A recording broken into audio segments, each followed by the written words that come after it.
ये मजबूत हो गया है तो आप दोनों एक प्रेमी हो गए, एक प्रेमिका हो गई, एक प्रेम का पात्र हो गया। यही अगर बढ़ता चला गया, यही भाव प्रेम का बढ़ता चला गया तो अब प्रेम में बदलेगा। अब लैला मजनू की कहानी होने लगेगी, श्री फरियाद की कहानी होने लगेगी, हीर रांझा की कहानी होने लगेगी। उसके पहले कहानी नहीं होगी, उसके पहले प्रेम का भाव आएगा। ठीक उसी तरह से शिष्यता एक विचार है, शिव मेरे गुरु एक विचार है आपके मन में खड़ा, तो खड़ा रहेगा तो विचार तो उतना ही पड़े में रहेगा, वो तो भाव में बदलेगा, मजबूत होगा। कोई चीज खड़ी है लगातार, देखो लड़का एक आदमी था, वो गाछ लगा, रोज गछुआ को उखाड़ के देखे कि साला लगा है कि नहीं लगा, लगेगा। एक पौधे को आप लगाइए जमीन में और उखाड़ के रोज देखिए कि साला लगा कि नहीं लगा, लगा कि नहीं लगा, लगेगा। लेकिन छोड़ दीजिएगा, विचारों पर खड़े हैं आप कह रहे हैं कि विचार मेरे हैं कि शिव मेरे गुरु हैं, तो पौधा बढ़ेगा, ये भाव रुक लेगा। भाव भी कुछ नहीं है, विचार है और कुछ नहीं है, थोड़ा मजबूत है। यो आमे का गाछ है और वो आम का भी सीडलिंग है, छोटा पौधा है, ये कमजोर है, बकरी नोच लेगी। थोड़ा बड़ा हो गया है तो बकरी नहीं गाय नोचेगी, और बड़ा हो जाएगा तो कोई नहीं नोचेगा, कोई जानवर नहीं पकड़ पाएंगे, ऊंचाई तो चला गया, मजबूत है आमे का पेड़। तो विचार भी, विचार भाव और प्रेम दोनों सब एक ही चीज है, वो विचार है और कुछ नहीं। हर पेड़ बड़ा हो रहा है, विचार बड़ा हो, थोड़ा मजबूत हुआ तो आप बोलते हैं भाव। अरे पौधा छोटा है तो उसको पेड़ बोलते हैं, आप बोलते हैं पौधा। पौधा जैसे बोलिएगा लोग समझ जाएगा छोटा पेड़ है, लेकिन पेड़ जैसे बोल दीजिएगा लोग बुझेगा बड़ा हो गया। चीज बात एक है, खाली नाम बदल रहे हैं आप, शब्द बदल रहे हैं, लक्षण भी बदलेगा। पेड़ में हवा से जल्दी नहीं गिरेगा, बकरी उसको नहीं नोचेगी। पौधा कोई कहेगा भैया घेरा लगा दीजिएगा, नहीं तो बकरी नोचेगी। दोनों एक ही चीज है, एक ही चीज का नाम ले रहे हैं आप। जैसे पौधा बोलिएगा लोग कहेगा सुरक्षा की जरूरत है, मवेशी से बचाइए। पेड़ बोलिएगा तो कोई नहीं बोलेगा, तो पूछेगा फल लग रहा है कि पूछ रहा है कि बड़ी वही चीज बड़ी हो गई। तो विचार में खतरा रहता है, बकरी नोच सकती। विचार को छोड़ दिया है आप, हट नहीं रहा, आपके दिमाग में है शिव मेरे गुरु, तो ये मजबूत हो जाएगा। इसको बोलते हैं भाव। ये भी विचार ही और कुछ नहीं, लेकिन थोड़ा मजबूत है, बकरी के नोचने से बाहर हो गया। और छोड़ दीजिएगा भाव को, भाव पर खड़े हैं आप, भाव जा नहीं रहा है, भाव आपके मन से मिट नहीं रहा है, तो ये बदल जाएगा प्रेम में। जब प्रेम में ये रूपांतरित होगा, प्रेम में जब ये बदल जाएगा, तब खुदा मियां भी इसको नहीं छोड़ सकते। अगर छूट गया तो कहा जाता है ये प्रेम ही नहीं। शेक्सपियर बोलता है ना, if love alters it is no love.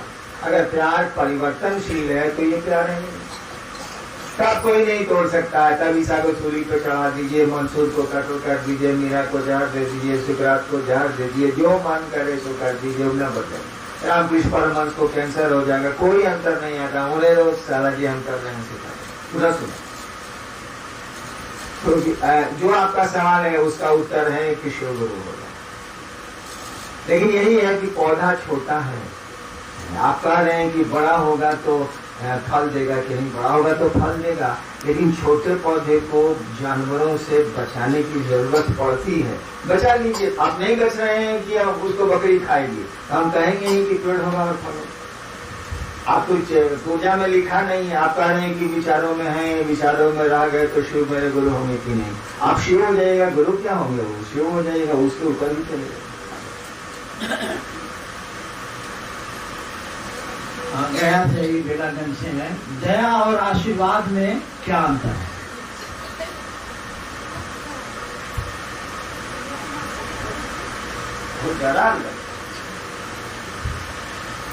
दया और आशीर्वाद में क्या अंतर?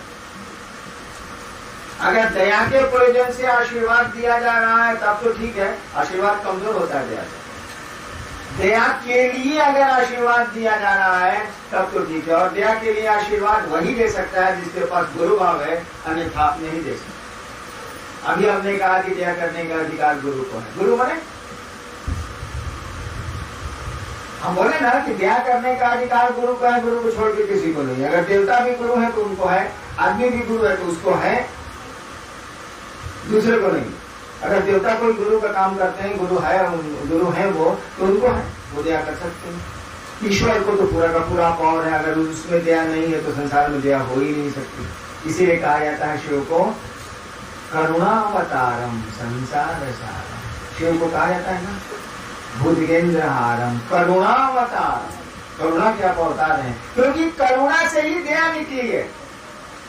करुणा ईश्वर का गुण है जो पूरी सृष्टि में फैला, वही करुणा से दया निकली है। जो ईश्वर गुरु होता है तो उसका प्रयोग करता है। अगर शिव करुणावतार नहीं हो तो संसार में कोई गुरु हो ही नहीं सकता। इसी करुणा से दया निकलती है।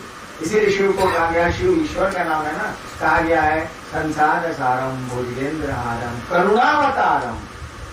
करुणा के अवतार है। हाँ, क्या बोल सकते? आशीर्वाद। हाँ, आशीर्वाद अब किस चीज के लिए दिया जाना है ये तो कहना बड़ा मुश्किल है। लौकिक जगत के लिए भी आशीर्वाद दिए जाते हैं, दीर्घायु होइए, ये होइए, वो होइए, जो देते ही हैं। और दया का तो एकदम पर्टिकुलर, उसका तो सीमित अर्थ है जीव को शिव की ओर ले जाना। आदमी का मन शिव की ओर चले, इसी को दया बोलते हैं। अगर दया के लिए आशीर्वाद दिया जा रहा है तो आशीर्वाद देने का भी अधिकार उसी को होगा जो गुरु है, अन्यथा नहीं हो सकता। क्योंकि दया गुरु का पावर है, उसके लिए कोई आशीर्वाद देगा तो ये गुरु का पावर है। गुरु कहते किसको है? हम कई बार बोले हैं कि आप लोग भी दया करते हैं, आप ही लोगों की दया से महादेव का काम चल रहा है, बोले है ना। आप भी बोल रहे हैं कि दया करने का अधिकार गुरु को छोड़ के दूसरे को नहीं। हम कई बार बोले हैं कि आप ही लोगों की दया से क्षेत्रों में शिव शिष्यता बढ़ रही है, बोले हैं। आप भी बोल रहे हैं कि गुरु को छोड़ के दया करने का अधिकार किसी को नहीं है, तो हम गलत बोले होंगे जरूर कहीं, क्या तो आप गुरु नहीं है, आप तो शिष्य हैं। आप कहते हैं कि शुरू में गुरु, यानी दोनों बात आपस में कट रही है। हम कई बार बोले हैं कि हमारे गुरु भाइयों की दया, गुरु बहनों की दया से क्षेत्रों में शिव का भी बढ़ता। अभी आपको बोल रहे हैं कि दया करने का अधिकार मात्र गुरु को है, दूसरे किसी को नहीं है। देवता भी गुरु होंगे तो उनको है, राक्षस भी गुरु होंगे तो उनको है, आदमी भी गुरु होगा तो उनको है, कमोबेश।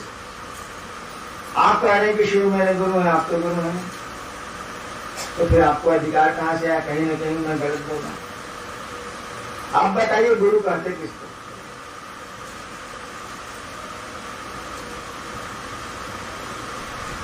बाप कहते किसको? दोस्त कहते किसको है? पत्नी कहते किसको? बेटा कहते किसको? अरे जिसके मन में पिता के प्रति भाव हो सो बेटा,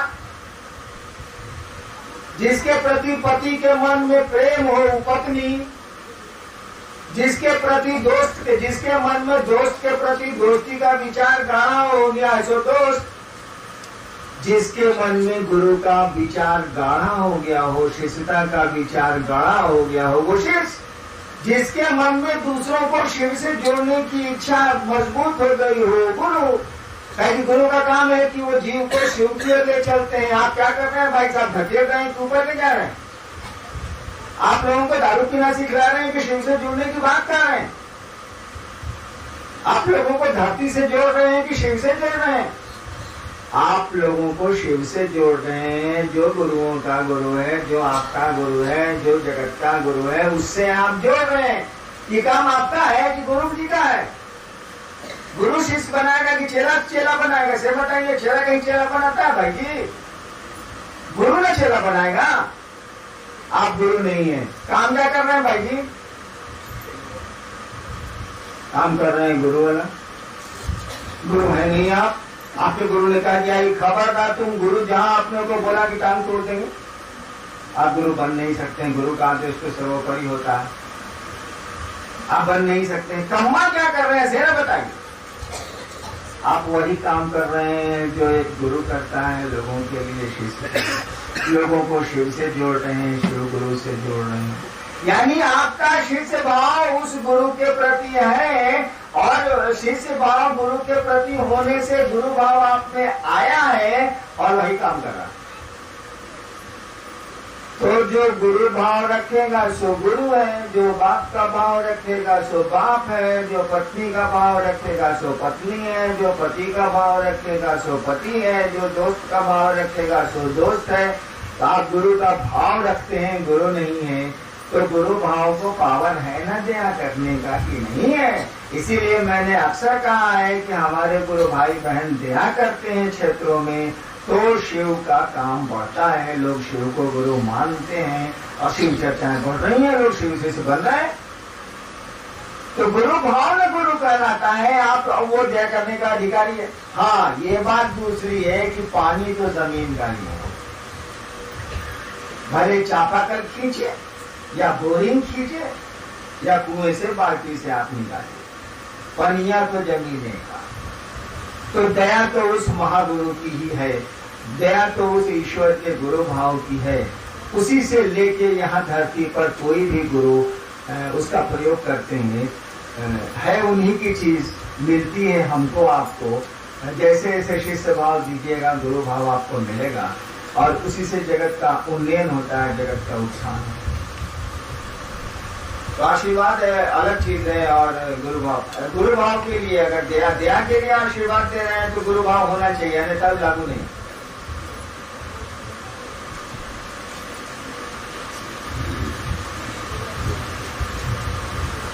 चला गया इंदिरा देवी, सीतामढ़ी, शांति नगर। शिव शिष्य परिवार में कोई गलती देखती हूँ तो मुझे क्यों दुख होता है?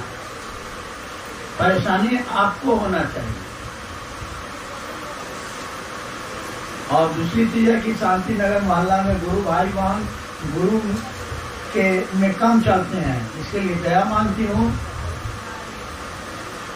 मेरा गुरु कार्य खूब चले, मुझ पर दया करें। कोई सवाल नहीं है।